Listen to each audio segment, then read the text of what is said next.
የፌደራልና የክልል መንገድ ደህንነት አካላት በሁልባረግ ወረዳ ለሁለት ቀናት ያህል ሲያደርጉት የነበረው ድጋፍና ክትትል በዛሬው ዕለት ተጠናቀቀ።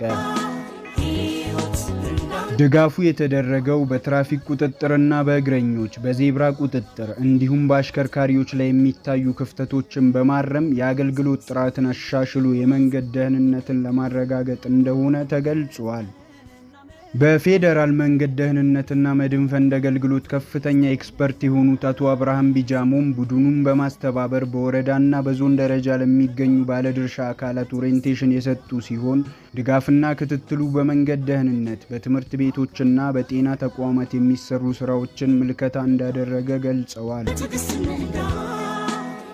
ይህ የድጋፍ ቡድንም ከማዕከላዊ ኢትዮጵያ ትራንስፖርትና መንገድ ልማት ቢሮ፣ ከማዕከላዊ ኢትዮጵያ ፖሊስ ኮሚሽን፣ ከሁልባረግ ወረዳ ትራንስፖርትና መንገድ ልማት እንዲሁም ከወረዳው ትራፊክ ፖሊስ ጋር በመተባበር ለሁለት ቀናት በመስክ ስራዎች ላይ በመሳተፍ ለሹፌርና ተሳፋሪዎች ግንዛቤ በመስጠት ለወረዳው የመንገድ ትራንስፖርት አካላት ልምድ የማካፈል ስራዎችን ሲሰሩ እንደቆዩ የቡድኑ አስተባባሪ ገልጸዋል።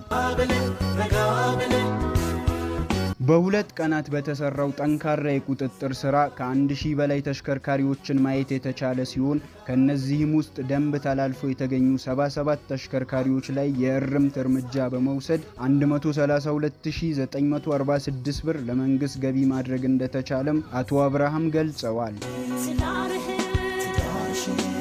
ለቀጣይ መስተካከል አለበት ከተባሉ ነገሮች ውስጥም ተሽከርካሪ ቁጥጥር ለማድረግ ካስቆመም በኋላ ተሳፋሪን ምን ችግር አለ ብሎ መጠየቅ፣ አደጋ ከመከሰቱ በፊት የሚሰሩ ስራዎችን አጠናክሮ መቀጠል፣ የመጀመሪያ ደረጃ እርዳታና ስልጠናዎችን መስጠት እንዲሁም ጤና ተቋማት ላይ አደጋ ለደረሰባቸው አካላት ነፃ ሕክምና መስጠት ላይ ሰፊ ስራዎች እንደሚጠበቁ አንስተዋል።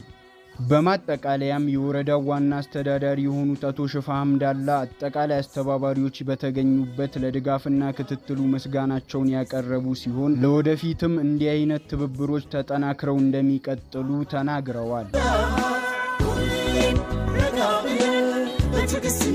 የሁልባረግ ወረዳ መንግስት ኮሚኒኬሽን ጉዳዮች ጽሕፈት ቤት